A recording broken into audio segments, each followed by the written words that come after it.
क्योंकि एक समय था कि कश्मीर घाटी पे भाजपा का झंडा लेकर के खड़ा होना ही नामुमकिन माना जाता था। पर इस घाटी के अंदर हुर्रियत का कैलेंडर नहीं चलता। आज बिजनेस और टूरिज्म पूर्णतः अपनी चरम सीमा पर है। अपने बहुत नेशनल कॉन्फ्रेंस में उसके खिलाफ एजेंडा चलाया, तो आज नेशनल कॉन्फ्रेंस उस सीट को हार चुकी है और पीपल्स डेमोक्रेटिक पार्टी जीती है। और उन्होंने पिछले 70-75 साल 370 की आड़ के अंदर यहाँ पर नौकरियों का बेनिफिट लिया, प्रशासन का मिसयूज किया, अपने व्यापारों को कई गुना बढ़ाने में उपयोग किया, और जिन लोगों ने यहाँ पर आम जनमानस के ह्यूमन राइट को वायलेट किया, अपने गर्ज को देखते हुए, अपने इंटरेस्ट को देखते हुए, आज वो लोग इस नैरेटिव को फ्लोट कर सकते हैं, पर आम जनमानस जानता है। पीढ़ी से आप बात करेंगे तो आपको समझ में आएगा कि यहाँ पर कोई भी एग्जाम नहीं होता था जहाँ जिसकी सिलेक्शन जो थी वो बायस्ड और कुछ लोगों को बेनिफिट देने के लिए मेरिटोक्रेसी को हमेशा कर्व किया गया। कोई भी रिक्रूटमेंट ऐसा नहीं होता था जिसके ऊपर प्रश्न चिन्ह नहीं खड़े होते थे, और कई पीढ़ियां खप गई, उनकी पूरी की पूरी जनरेशन खत्म हो गई। इसी संघर्ष काल में रहते हुए आग का ढेर है, अंगारों का ढेर है। 370 को हाथ लगाओगे तो भस्म हो जाओगे। अगर यहां पर तिरंगे झंडे को कांधा देने वाला कोई नहीं होगा। जब 370 हटी तो आपने देखा डाउनटाउन हो या जम्मू का रेजिडेंसी रोड हो, एकदम खुलेआम खुला है, तिरंगा झंडा शान से लहर रहा है। नमस्कार दोस्तों, जेके नेक्स्ट टीवी में आपका स्वागत है। दोस्तों, आज भाजपा ने नगरोटा की सीट पे प्रचंड जीत हासिल की।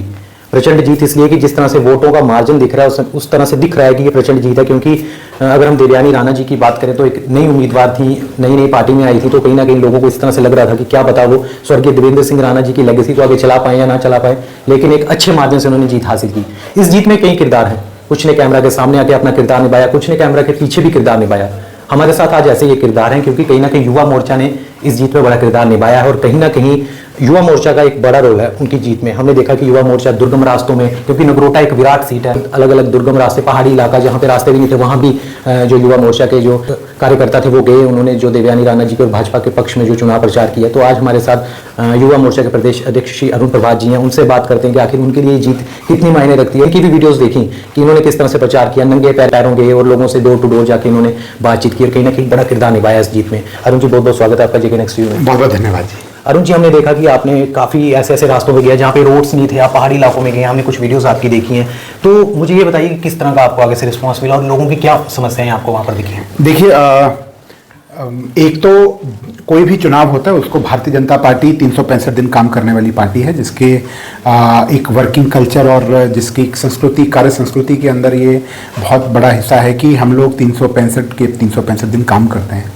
चुनाव राजनीतिक कार्यकर्ता के लिए एक पर्व है, और उस पर्व में हमारी विशेषकर ज़्यादा जिम्मेवारी है कि हम उस चीज़ को निभाएं, और उस जो एक लोकतांत्रिक प्रक्रिया है उसकी जो कार्य संस्कृति होनी चाहिए उसमें अपनी भूमिका निभाएं, क्योंकि नौजवान पीढ़ी पर देश का भविष्य, और विशेषकर मैं जम्मू कश्मीर की बात करूं तो जम्मू कश्मीर रियासत का भविष्य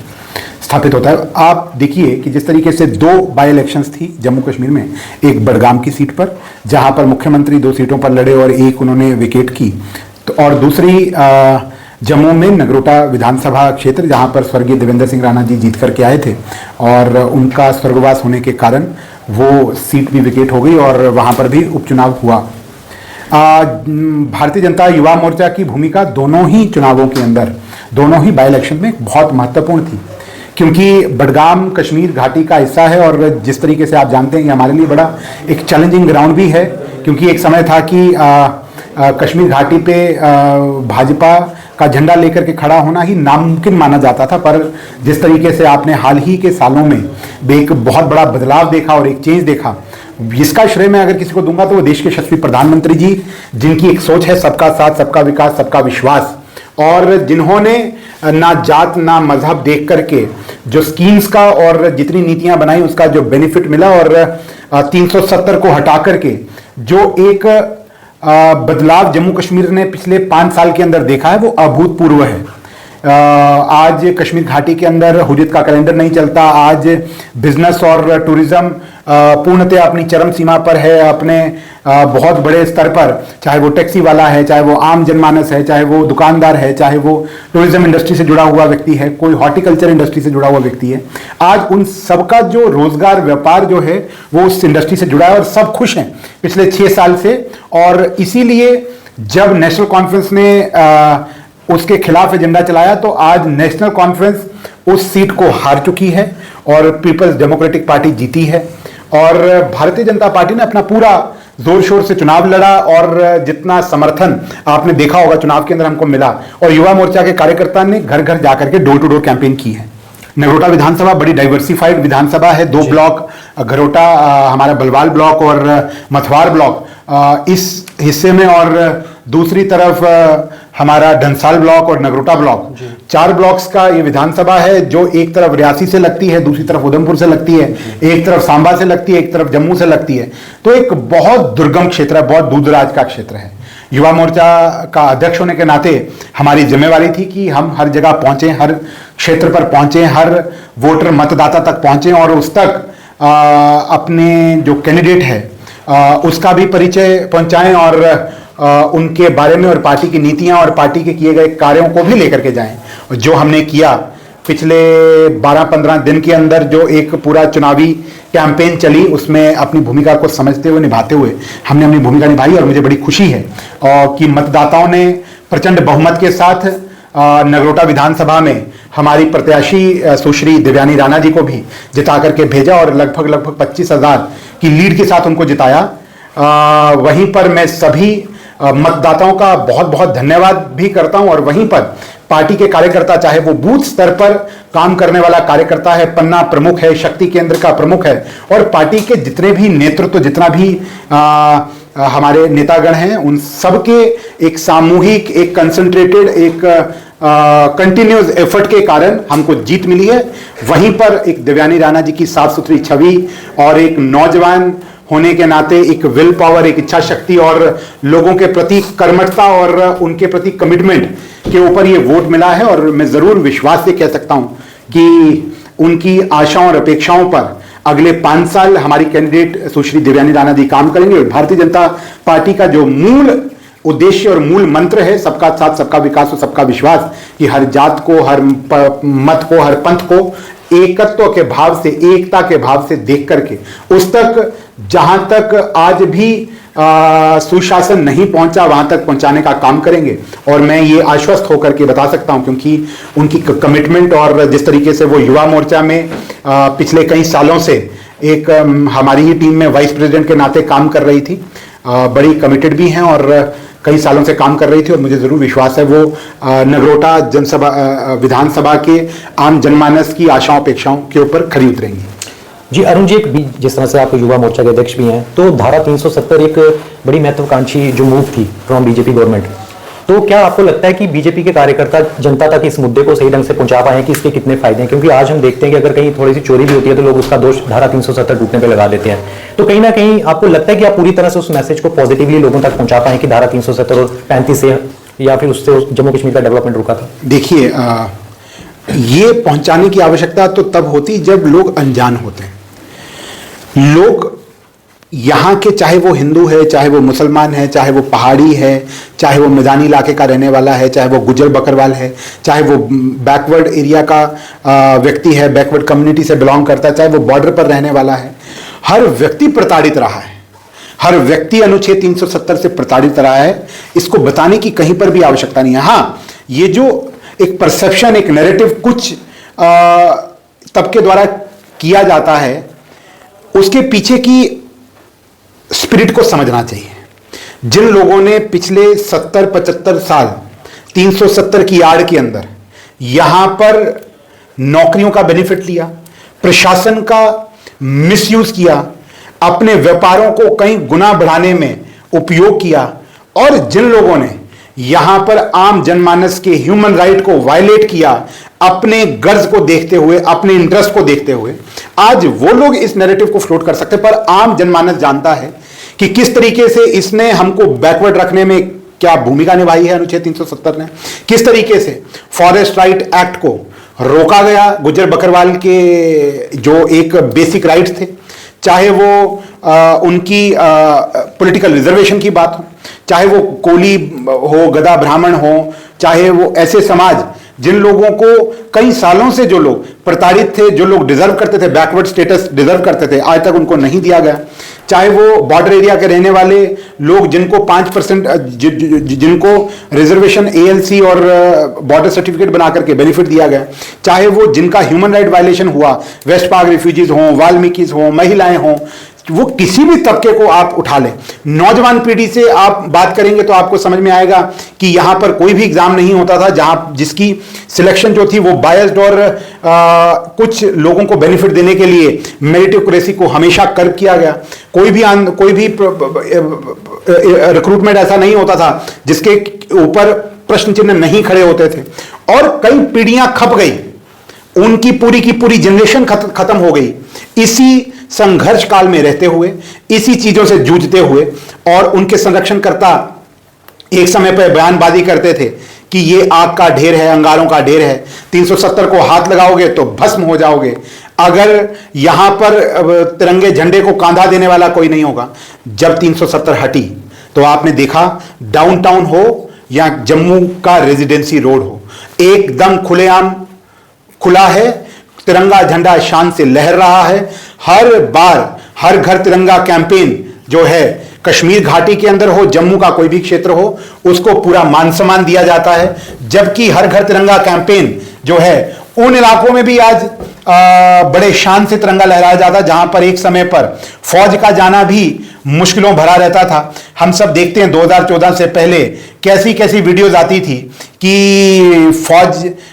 के हमारे सैनिक जो लोग अपनी जान को हथेली पर लेकर के देश की रक्षा के लिए, आम जनमानस की रक्षा के लिए अपनी जान को कुर्बान करने के लिए भी सरहदों पर हमारी रक्षा करते थे, उनको किस तरीके से एक गुंडे, गली के गुंडे, आतंकवादी और आतंकवादी सोच से प्रेरित लोग उनको उनकी हेलमेटों को उछालते हुए, उनकी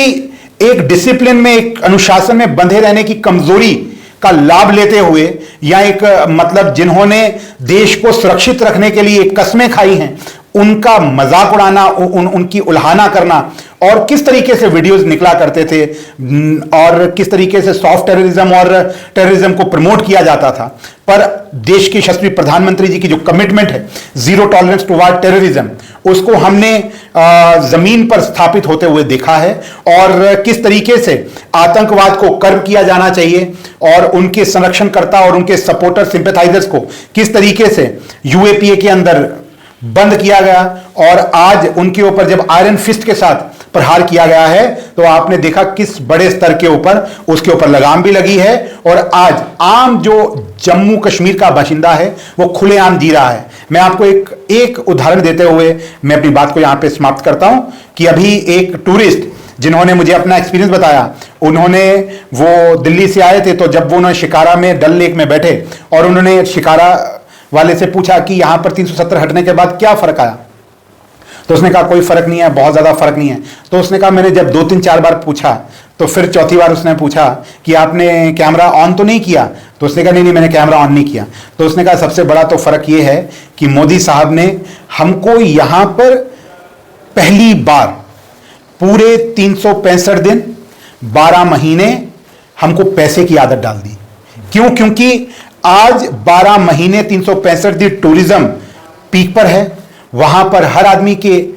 जेब में पैसा जाता है, और जिसके जेब में पैसा जाता है उसको असली जिंदगी के साथ वो 2019 के समय से पहले की जिंदगी को कंपेयर करता है तो उसको समझ में आता है वो कितना घाटे में रहा है और कितना लाभ पिछले 5-6 साल में उसको हो रहा है। आज कश्मीर घाटी हो, जम्मू का क्षेत्र हो, एक बहुत बड़ा बदलाव है। बहुत बड़े अंडर प्रिविलेज्ड और बैकवर्ड जो कम्युनिटीज रह गई 70 साल, उनके साथ न्याय हुआ है, और यही देश के यशस्वी प्रधानमंत्री जी की नीयत और नीति थी जिसका बदलाव होते हुए हम सब अपने जीवन काल में देख पा रहे हैं। जी मुझे एक अंतिम और सबसे महत्वपूर्ण सवाल कि सबसे बड़ा मुद्दा जो युवाओं का है, क्योंकि आप युवा मोर्चा के प्रेसिडेंट हैं, कहीं ना कहीं बेरोजगारी एक ऐसा मुद्दा जो कहीं ना कहीं युवाओं को अंदर से खाते जा रहा है। दूसरा नशा, ये दोनों चीजें जिससे युवा परेशान है, उनके जो माता पिता वो परेशान है। तीसरा प्रश्न जो वैष्णो देवी यूनिवर्सिटी का आपको पता है जो मुद्दा चल रहा है जिसमें 42 सीट्स नॉन हिंदूज को मिली हैं, तो इन तीनों मुद्दों पर युवा मोर्चा क्या सोचता है? देखिए, पहला जो आपने एम्प्लॉयमेंट की बात की, बिल्कुल आपकी बात 100% सही है कि जम्मू कश्मीर में सबसे बड़ा मुद्दा नौजवानों का रोजगार का मुद्दा है। और जब ये सरकार बनी आज से 1 साल पहले, इन्होंने अपने मैनिफेस्टो में आइडेंटिटी, डिग्निटी और डेवलपमेंट की जो बात करते हैं नेशनल कॉन्फ्रेंस, उन्होंने अपने मैनिफेस्टो में 1 लाख नौकरियां देने का वादा किया। 1 लाख नौकरियां देने वाले आज तक कितनी नौकरियां दे पाए हैं, ये उनको बताना होगा। और इनकी मानसिकता आज भी इसी मानसिकता से ग्रस्त है। जिस तरीके से हाल ही में नायब तहसीलदार की भर्ती निकाली गई और उसमें भी इनकी अप्रोच, उर्दू की अनिवार्यता, और किस तरीके से जो 2019 में स्टेट ऑफिशियल लैंग्वेजेस एक्ट पारित हुआ जिसमें हिंदी, इंग्लिश, डोगरी, कश्मीरी और उर्दू पांचों को स्टेट ऑफिशियल लैंग्वेजेस का दर्जा मिला, पर इन्होंने उर्दू को कंपलसरी करके एक अपनी मानसिकता और अपनी जहनियत का परिचय दिया। और उसके बाद जब हमने सभी समाज के साथ न्याय करने की बात कही तो आज तक उस मोटिवेशन को दबा रखा है। उस रिक्रूटमेंट का कहीं पर भी नामो निशान नहीं है और कहीं पर भी रिक्रूटमेंट की बात नहीं करते। जब इनसे रिक्रूटमेंट पूछा जाता है तो ये बोलते हैं स्टेटहुड, जब इनसे हेल्थ के लिए पूछा जाता है तो ये बोलते हैं स्टेटहुड, जब इनसे एजुकेशन पूछा जाता है तो बोलते हैं स्टेटहुड, जब इनसे मूलभूत सुविधाओं की बात की जाती है तो बोलते हैं स्टेटहुड, जब टूरिज्म की बात होती है, हॉर्टिकल्चर की बात होती है तो बोलते हैं स्टेटहुड। तो कुल मिलाकर के ये कहीं ना कहीं आम जनमानस को गुमराह करने की काम कर रहे हैं और उनको स्टेटहुड के नाम पर गुमराह करते हुए ना एजुकेशन, ना हेल्थ, ना रिक्रूटमेंट, ना एम्प्लॉयमेंट, ना टूरिज्म और जो व्यवसायिक उनके काम है उसके ऊपर ये कभी भी नहीं चाहते कि लोग नजरसानी करें और इनसे प्रश्न पूछें। पर भारतीय जनता युवा मोर्चा हमेशा लोगों के साथ खड़ा था, खड़ा है और खड़ा रहेगा। चाहे वो कंगन करना का इलाका हो, चाहे वो उधमपुर का इलाका हो, रियासी, डोडा, किश्तवाड़ का इलाका हो, पुंछ, राजौरी, मेंढर, सुरनकोट का इलाका हो और चाहे बनी बसोली, बिलावर हो, हर तबके का नुमाइंदगी जो है वो भारतीय जनता युवा मोर्चा होने के नाते युवाओं की नुमाइंदगी भारतीय जनता युवा मोर्चा कर रहा है और हम इस चीज को करते रहेंगे। उनसे समय समय पर प्रश्न भी पूछेंगे और उनको कटघरे पे भी खड़े करेंगे। रही बात दूसरा प्रश्न,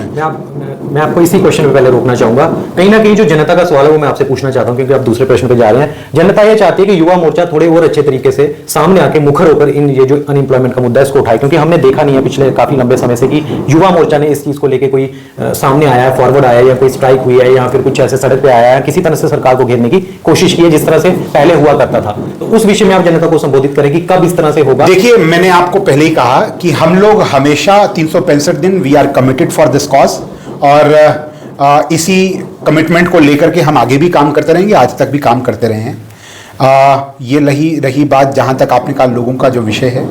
हम लोग उसको भली भांति जानते भी हैं, समझते भी हैं और उसके लिए हमेशा लड़ते रहेंगे और इस सरकार के सामने प्रश्न खड़ा करते रहेंगे और उसको मजबूर करेंगे कि वो लोगों की बात को, लोगों की जो कंसर्न्स हैं उसको रिड्रेस करें। रही बात दूसरी, जो आपने नशे की बात कही, नशा एक बहुत बड़ी बीमारी है जम्मू कश्मीर में, एक नार्को टेररिज्म, क्योंकि आतंकवाद के भी कई पैमाने हमने देखे जहाँ पर एक समय पर गोली बंदूकों के माध्यम से आतंकवाद को फैलाया गया, तो उसके बाद हाइब्रिड टेररिज्म और एक अलग उसका स्वरूप निकल करके आया और वहीं पर उसके OGW स्लीपर सेल्स उनके माध्यम से करने का काम किया गया, टारगेटेड किलिंग्स हुई और narco is also a mode of terrorism. आतंकवाद को बढ़ाने के लिए जो यहाँ की एक बेरोजगार और अनएम्प्लॉयड यूथ है उसको एक ट्रैप में फंसाने के लिए और एक पैरेलल इकोनॉमी जनरेट करने के लिए, जिस तरीके से हवाला की इकोनॉमी और यहाँ की जो पैरेलल इकोनॉमी थी उसके ऊपर तो बहुत बड़े स्तर के ऊपर रोक लगाने का काम देश के यशस्वी प्रधानमंत्री जी ने और केंद्र की सरकार ने किया है। पर अब उसको नार्को टेररिज्म के माध्यम से यहाँ पर करने का जो कोशिश की जा रही है उसके खिलाफ हमने समय समय पर मास अवेयरनेस और जनरल अवेयरनेस के प्रोग्राम चलाए हैं और मैं आपके माध्यम से पुलिस को भी ये चीज़ बोलूँगा कि ज़रूर हमको इसके ऊपर सख्त कदम उठाने चाहिए और जो लोग भी इसमें सम्मिलित हैं उनके खिलाफ एग्जाम्पलरी पनिशमेंट्स उनको मिलनी चाहिए और उसी लेवल पर एक्सपेडाइट हमको करना चाहिए। जुडिशरी तो उस पर एग्जाम्पलरी पनिशमेंट इम्पोज करती ही है। तीसरी बात जो आपने बात कही कि हम लोग इस पर क्या करना चाहते हैं, तो आने वाले समय पर हम इन्हीं मुद्दों को जनता के सामने लेकर के जाने का काम करेंगे और ये चीज़ें आने वाले समय पर ना हों उसके लिए अपना अथक प्रयास करते रहेंगे, क्योंकि चुनाव लड़ना राजनीतिक यही जिम्मेवारी नहीं है, परंतु लोकतांत्रिक प्रक्रिया के अंदर हमारा देश, हमारा समाज जो है वो सही दिशा में रहे, और उसकी चिंता करना भी एक राजनीतिक कार्यकर्ता की जिम्मेवारी है। और नौजवान होने के नाते मैं इस जिम्मेवारी को भली भांति जानता हूं और समझ करके उसके ऊपर ज़रूर काम करने के लिए कमिटेड भी हूं। और मैं ज़रूर आपके चैनल के माध्यम से सभी दर्शकों तक ये बात पहुंचाना चाहता हूं कि हम इस पर बिल्कुल मजबूती के साथ काम करते रहेंगे, और आपकी आवाज़ को सरकार तक पहुंचाने का काम चाहे हमारे 29 विधायक असेंबली और विधानसभा के माध्यम से करें, सड़कों पर लड़ाई लड़ने का काम हम लोग करते रहेंगे। जी, तो बहुत बहुत धन्यवाद आपका हमारे साथ बनने के लिए। तो ये थे अरुण प्रभात जी, जिन्होंने जो मुद्दे हैं आज के, नगरोटा की सीट की जीत हो या फिर युवाओं का जो मुद्दा, उस पर खुल के अपनी बात रखी। देखते रहिए जेके नेक्स्ट टीवी। धन्यवाद।